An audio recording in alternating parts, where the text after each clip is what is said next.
Like the one right behind me here are a great way to go ahead and beat the heat and kick off an extended weekend like this weekend. But unfortunately, boating accidents due to alcohol, inattention, inexperience, and excessive speeding can be deadly, which is why News 19's Josie Frost caught up with the Department of Natural Resources and boaters for tonight's alert from the Lake Murray Dam. This upcoming Memorial Day weekend is the unofficial start to summer, and some boaters are already hitting the water. But with more traffic comes more risks, and DNR officials are urging people to be careful. At the boat ramp at Lake Murray, Chris Carmody and Kenny Carter prepare to lower their boat into the water. They have a checklist of safety items before they even leave the ramp. Just making sure you have your life jackets. You definitely want to have them. And fire extinguisher.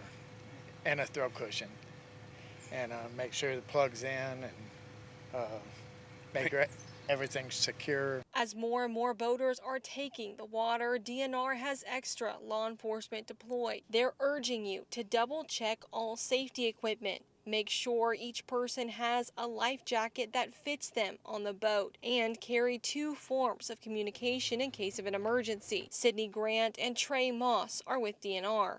Make sure to have a float plan, which is letting somebody know where you're going, where you're putting in at, how long you're planning on being out there. So Memorial Day weekend is going to be, time for celebration. So a lot of times with the celebration comes the drinking.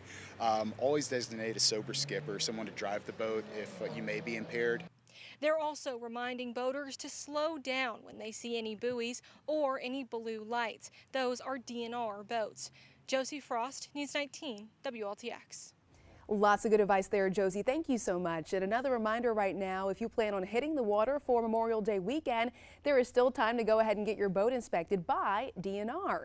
That's because DNR crews are providing free boat inspections throughout the entire Memorial Day weekend at public boat landings throughout our state. This includes locations like the Lake Murray Dam landing over in Lexington County, the Clearwater Grove landing in Kershaw County, and Molly Creek in Fairfield County. The department is reminding boaters not to worry about checks because anyone not in compliance with safety regulations or registration requirements, you are not going to be ticketed. Nope, instead you're going to have a chance to go ahead and correct that issue.